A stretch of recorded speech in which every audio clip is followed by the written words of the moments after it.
എല്ലാവർക്കും daily news അനാലിസിലേക്ക് സ്വാഗതം. അപ്പോൾ ഈ പ്രാവശ്യത്തെ ഡെയിലി ന്യൂസിൽ നമ്മൾ നോക്കാൻ പോകുന്ന ടോപ്പിക്സ് ഇതൊക്കെയാണ്. Burrill expresses regret for violence in Manipur. അത് നമ്മുടെ മണിപ്പൂർ ചീഫ് മിനിസ്റ്റർ ഇപ്പം മണിപ്പൂരിൽ എത്നിക് വയലൻസ് ഒക്കെ നടക്കുന്നൊരു ടൈമാണ്. അപ്പോൾ ആ ടൈമിൽ ഒരു റിഗ്രറ്റ് അവർ എക്സ്പ്രസ് ചെയ്തിട്ടുണ്ടെന്ന കാര്യമാണ് പറഞ്ഞേക്കുന്നത്. അപ്പോൾ നമ്മുടെ ഫസ്റ്റ് പേജിൽ തന്നെയുള്ള ന്യൂസാണ്. GS3 ഇൻറ്റേർണൽ സെക്യൂരിറ്റി ആയിട്ട് റിലേറ്റഡ് ആയിട്ടുള്ളൊരു ന്യൂസ് ആയതുകൊണ്ടാണ് ഞാനത് എടുത്തേക്കുന്നത്. അപ്പോൾ അതിനകത്ത് കുറച്ച് ഡേറ്റാ പോയിൻറ്റ്സും കാര്യങ്ങളൊക്കെ ഉണ്ട്. ഏകദേശം 77% of violence in north east is related to Manipur എന്ന രീതിയിലുള്ള ഡേറ്റയൊക്കെ വന്നിട്ടുണ്ട്. പിന്നെ tiger leaves Kolkata zoo for Similipal tiger reserve in Odisha.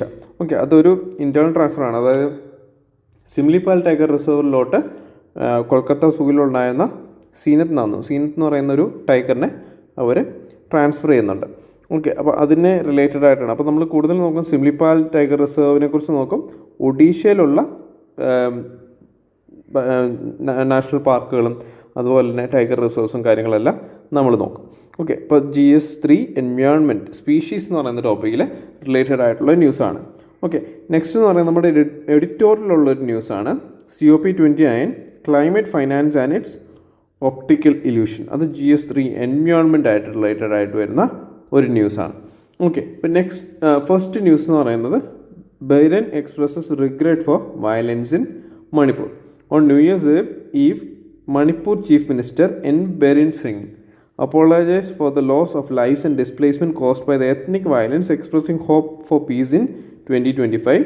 He emphasized the need to forgive and forget past mistakes and work towards unity among the 34 to 35 recognized tribes. Ethnic violence in Manipur, which has claimed hundreds of lives over the past 20 months, highlights a deep-rooted conflict stemming from historical, cultural and socio-political difference. അപ്പോൾ union home മിനിസ്ട്രിയുടെ report പ്രകാരം Manipur accounted for 77% of violent incidents in north eastern India. Okay, അപ്പോൾ ethnic composition of Manipur നമ്മൾ നോക്കുകയാണെങ്കിൽ geographical ഡിസ്ട്രിബ്യൂഷനിൽ Imphal valley comprising 10% of the state's area is dominated by Meitei community. 64% of the population അവരാണ് and holds 40 out of 60 assembly seats. Surrounding hill റീജിയനിൽ അവിടെ ഏകദേശം 35+ tribal communities ഉണ്ട്. അത് 35% ഓഫ് ദ പോപ്പുലേഷനാണ്. അവിടെ അവർക്ക് ഏകദേശം 20 MLAs മാത്രമേ ഉള്ളൂ. ഇപ്പോൾ റിലീജിയസ് ഡെമോഗ്രഫിക്സ് നമ്മൾ നോക്കുകയാണെങ്കിൽ മെയ്തീസ് എന്ന് പറയുന്ന കമ്മ്യൂണിറ്റി പ്രീഡോമിനൻ്റ്ലി ഹിന്ദുസ് ആണ്, പിന്നെ മുസ്ലിംസ് ആണ്. വൈൽ ഹിൽ ട്രൈബ്സ് ആയിട്ടുള്ള ആൾക്കാർ അത് നാഗാസും കൂക്കീസുമായിട്ടാണ് നമ്മൾ ഡിവൈഡ് ചെയ്തേക്കുന്നത്. അതിൽ കൂടുതലും ക്രിസ്ത്യൻസ് ആണ് ഉള്ളത്. ഓക്കെ, അപ്പോൾ ഇതിൽ കീ ഇഷ്യൂസ് എന്താണ്? Demand for ST status, scheduled tribe status for Meiteis ആണ്. അതായത് ഹിസ്റ്റോറിക്കൽ കോണ്ടെക്സ്റ്റിൽ Meiteis were recognised as a tribe before Manipur's merger with India in 1949. അപ്പോൾ ഇതിൽ കൺസേൺസ് എന്ന് വെച്ചാൽ community demands scheduled tribe status to safeguard their ancestral land, culture and identity and to counter the perceived marginalisation. അപ്പോൾ counter arguments എന്ന് പറയുന്നത് tribal groups oppose this demand fearing it will allow, അതായത് മെയ്തീസിന് ഈ hill ഏരിയാസിൽ അല്ലെങ്കിൽ കൂടുതൽ land acquire ചെയ്യാനും റിസോഴ്സസും ഓപ്പർച്യൂണിറ്റീസും dominate ചെയ്യാനായിട്ട് ഈ ഒരു റിസർവേഷനിലൂടെ അവർക്ക് സാധിക്കുന്നതാണ്. ഓക്കെ, അപ്പം ഈ റീസെൻ്റ് ആയിട്ടുള്ള അൺട്രസ്റ്റിൻ്റെ റീസൺ എന്ന് വെച്ചാൽ ഫോറസ്റ്റ് എവിക്ഷൻസ് ആണ്. അതായത് eviction of Kuki villages in protected forest areas has sparked protest. Drug issues ഉണ്ട്. Anti drug campaigns targeting poppy cultivation has led to tensions with Kukis alleging targeting under the guise of forest conservation എന്ന രീതിയിൽ കുക്കീസിനെ target ചെയ്തു. പിന്നെ മ്യാൻമേഴ്സ് refugee crisis ആണ്. അതായത് 2021 coup in Myanmar has exacerbated tensions due to the influx of refugees. Okay, പിന്നെ delimitation and representation ആണ്. അതായത് Meiteis argue that census figures used in delimitation are inaccurate while tribal groups claim under representation despite population growth. Historical context നമ്മൾ നോക്കുകയാണെങ്കിൽ colonial എറയിൽ the British brought Kukis from Burma to act as a buffer between the valley dwelling Meiteis and Naga tribes. Post-independence, ethnic tensions have persisted with Kukis demanding a separate state, Kuki land, and insurgencies emerging among Kuk, Meiteis and Nagas. പിന്നെ Churachandpur, a Kuki-dominated district bordering Myanmar, it remains one of India's poorest regions and a hotspot for ethnic violence. അപ്പോൾ നമുക്ക് places in news എന്ന രീതിയിലൊക്കെ ചോദ്യങ്ങൾ ചോദിച്ചു കഴിഞ്ഞാൽ ചുരാചന്ദ്പൂർ എന്ന് പറയുന്നത് നമുക്ക് മണിപ്പൂരിലുള്ള ഏരിയ ആണ്, അത് കുക്കി ഡോമിനേറ്റഡ് ഡിസ്ട്രിക്റ്റ് ആണ് എന്നൊക്കെ ഓർത്തിരിക്കുക. ഓക്കെ, പിന്നെ വേ ഫോർവേഡ് നമ്മൾ നോക്കുമ്പോൾ റിവ്യൂ ഓഫ് ST ഡിമാൻഡ്, അതായത് evaluate Meiteis demand in line with criteria recommended by committees such as Lokur committee and Xaxa committee in 2013. പിന്നെ ബോർഡർ സെക്യൂരിറ്റിയാണ്, enhance surveillance along Myanmar border to prevent illegal immigration. Balanced development ആണ്, ensure equitable allocation of resources to hill areas and to address tribal grievances. പിന്നെ peace agreements ആണ്, engage with local insurgent groups to foster lasting peace. പിന്നെ repeal AFSPA, okay, armed forces special powers act ഒക്കെ human right concerns address ചെയ്യുന്നുണ്ട്, അപ്പോൾ അത് remove ചെയ്യാനായിട്ട് നോക്കുക. പിന്നെ കമ്മ്യൂണിറ്റി പാർട്ടിസിപ്പേഷൻ ആണ്, foster greater involvement of local communities in governance to build trust and a sense of ownership. Conclusion എന്ന് പറയുമ്പോൾ ethnic violence in Manipur underscores the need for a nuanced approach to address historical grievances, socio economic disparities and governance issues. Building trust among communities and ensuring equitable development are essential for sustainable peace and prosperity in the region. Okay, ഇപ്പം next news എന്ന് പറയുന്നത്, അതിൻ്റെ context എന്ന് പറയുന്നത് successful return of tiger Zeenat to Similipal tiger reserve in Odisha highlights India's wildlife conservation efforts and interstate coordination. This operation demonstrate both the challenges and opportunities in managing stray wildlife and conserving biodiversity. Okay, അപ്പം key highlights നമ്മൾ നോക്കുകയാണെങ്കിൽ സ്ട്രേയിങ് incident ആണ്, അതായത് tiger Zeenath straight from ഒഡീഷയിൽ നിന്ന് west ബംഗാളിലോട്ട് വന്നാണ് December 19 travelling across 3 districts and evading capture for nearly 3 weeks. അപ്പോൾ multiple triangulation attempts ഒക്കെ നടത്തിയിട്ടുണ്ടായിരുന്നു, പക്ഷേ അതൊന്നും ഏറ്റില്ല.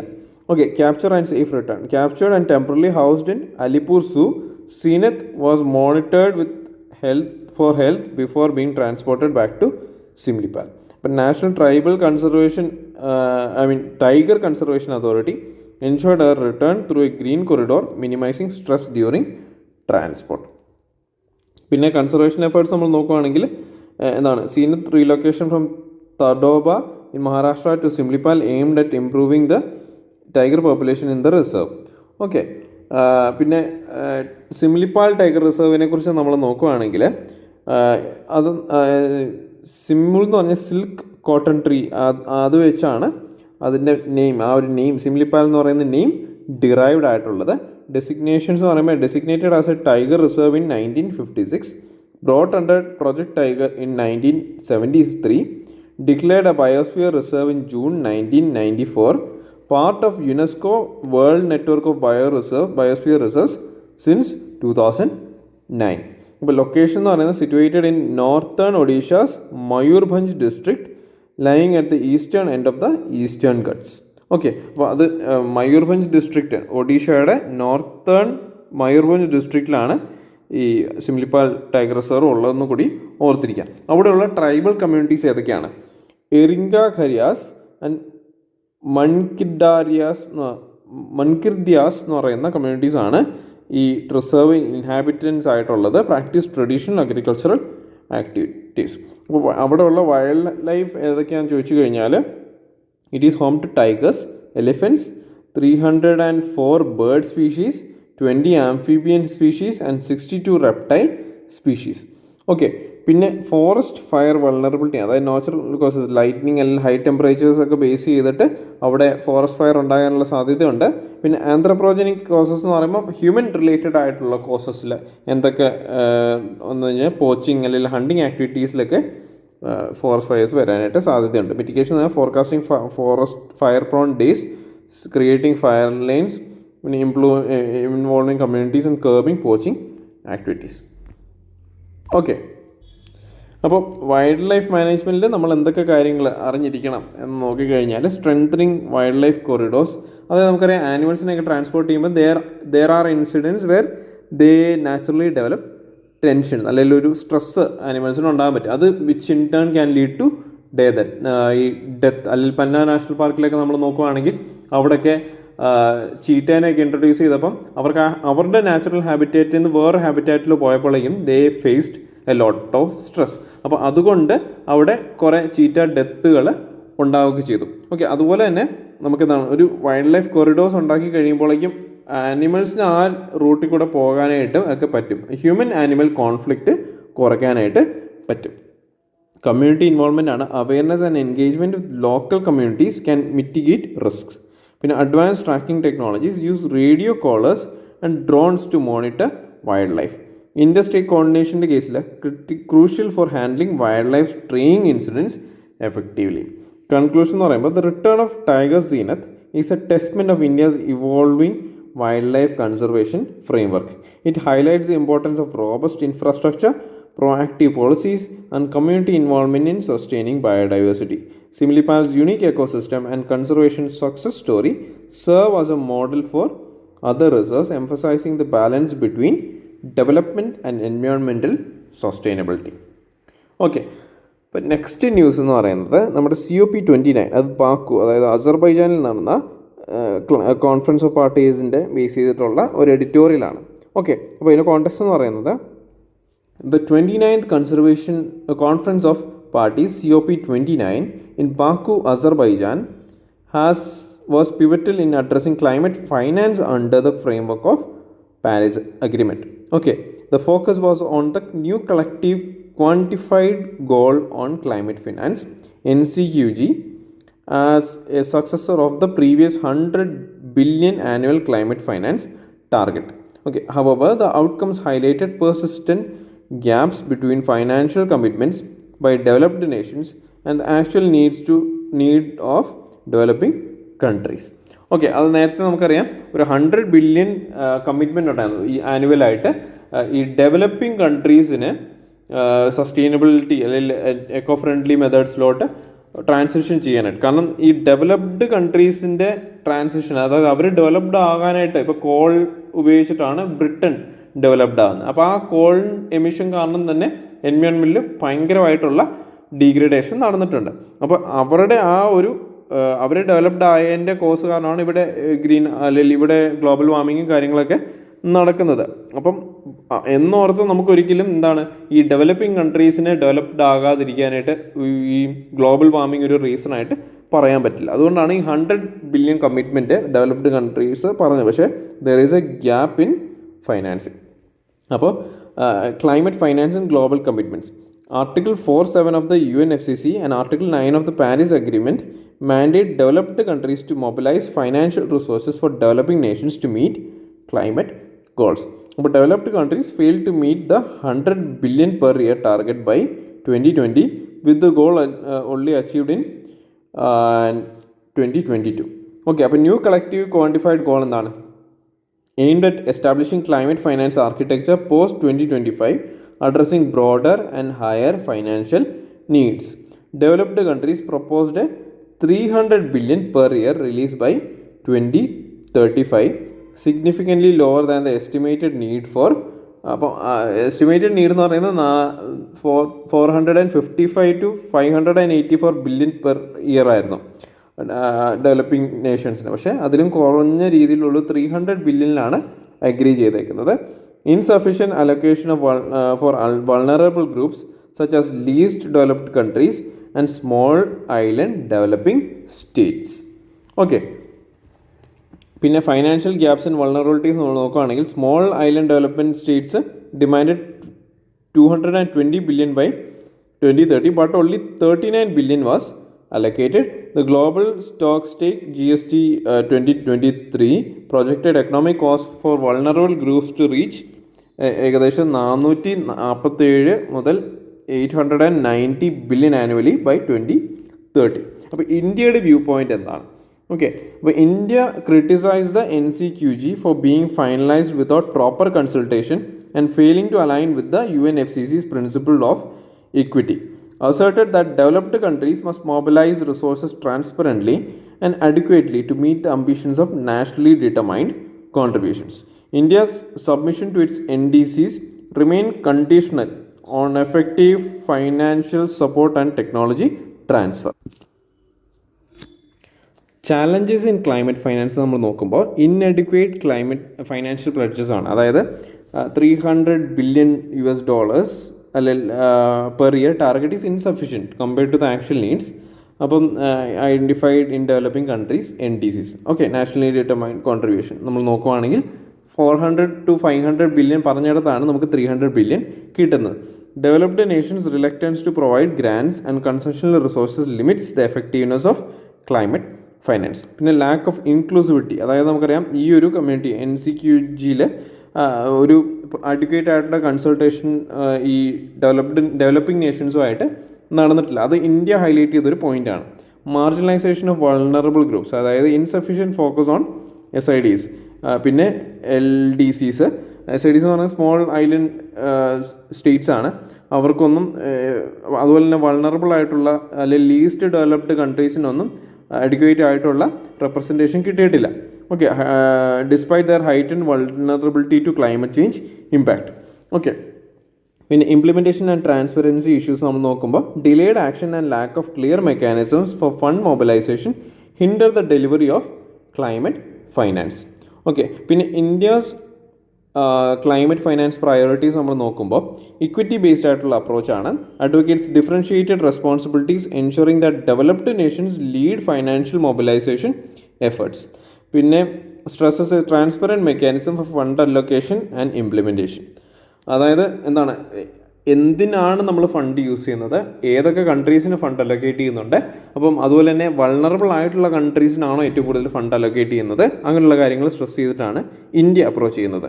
ഓക്കെ, അപ്പം സസ്റ്റൈനബിൾ ഡെവലപ്മെൻറ്റ് ഗോൾസ് നമ്മുടെ കേസിൽ climate finance should align with broader SDGs to address interconnected challenges like poverty, biodiversity and energy transition. പിന്നെ ടെക്നോളജിക്കൽ സപ്പോർട്ടിൻ്റെ കേസിൽ calls for capacity building and technology transfer to developing countries for effective mitigation and adaptation measures. Okay, ഇപ്പോൾ way forward നമ്മൾ പറയുമ്പം enhanced ആയിട്ടുള്ള financial commitment വേണം. അതായത് developed nations must scale up their contributions to meet the real financial needs of developing countries, focus on grants and concessional financing rather than loans, inclusive and transparent governance, ensure equitable representation of developing nations in decision making processes related to climate finance. പിന്നെ prioritise vulnerable Nations, അതായത് നമുക്കറിയാം LDCസിനും SIDസിനും ഒക്കെ എന്താണ് അവർക്ക് അതിനുള്ള capacity ഇല്ല climate റിസൈലൻസിന് വേണ്ടി. പക്ഷേ അവർക്ക് പ്രോപ്പറായിട്ടുള്ള ടാർഗറ്റഡായിട്ടുള്ള ഫൈനാൻഷ്യൽ സപ്പോർട്ട് കൊടുത്താൽ മാത്രമാണ് അവർക്കൊരു ട്രാൻസിഷൻ സ്റ്റേജിലോട്ട്, അതായത് എൻവയോൺമെൻറ്റൽ ഫ്രണ്ട്ലി ആയിട്ടുള്ള ട്രാൻസിഷൻ സ്റ്റേജിലോട്ട് വരാൻ പറ്റത്തുള്ളൂ. സ്ട്രെങ്തനിങ് ഗ്ലോബൽ ട്രസ്റ്റ്, അതായത് developed countries must rebuild trust by honouring past commitments and fostering collaboration under the UNFCCC framework. Okay, കൺക്ലൂഷൻ്റെ കേസിൽ the outcomes of COP29 reveal the persistent challenges in climate finance, highlighting the gap between rhetoric and reality. Okay, to ensure the success of global climate action, developed nations must honor their financial and technological commitments, focusing on equitable and inclusive strategies that empower developing countries to address the climate crisis effectively. Okay, അപ്പം ഇതായിരുന്നു നമ്മുടെ ഈ പ്രാവശ്യത്തെ DNA ഉണ്ടായിരുന്ന മെയിനായിട്ടുള്ള topics. അതുപോലെ തന്നെ നമ്മൾ നേരത്തെ ഡിസ്കസ് ചെയ്ത ഒരു ആർട്ടിക്കിൾ തന്നെയാണ് അത് എന്ന് പറയുന്നത് നമ്മുടെ Manmohan Singh former prime minister Manmohan സിംഗിൻ്റെ ഒരു എഡിറ്റോറിയലായിരുന്നു. അത് നിങ്ങളൊന്ന് ജസ്റ്റ് വായിച്ചു പോവുക. കുറച്ച് ഇൻസൈറ്റ്ഫുൾ ആയിട്ട് നമുക്ക് എക്സ്ട്രാ നോളജ് എന്ന രീതിയിൽ നിങ്ങൾക്ക് അറിഞ്ഞിരിക്കാൻ പറ്റുന്ന കുറച്ച് കാര്യങ്ങളുണ്ട്. പർട്ടിക്കുലർ ടോപ്പിക്സ് റിലേറ്റഡ് ആയിട്ടുള്ള ഒരു ആർട്ടിക്കിൾ അല്ല, അതുകൊണ്ടാണ് ഞാൻ DNA അത് ആഡ് ചെയ്യാഞ്ഞത്. പക്ഷേ അത് ജസ്റ്റ് ഒന്ന് വായിച്ചു പോവുകയാണെങ്കിൽ ഇറ്റ്സ് വെരി ഗുഡ്. ഓക്കെ, അപ്പോൾ ഈ പ്രാവശ്യത്തെ DNA അനാലിസിസ് എല്ലാവർക്കും മനസ്സിലായെന്ന് വിചാരിക്കുന്നു. ഇനി അടുത്ത പ്രാവശ്യം കാണാം. നന്ദി, നമസ്കാരം.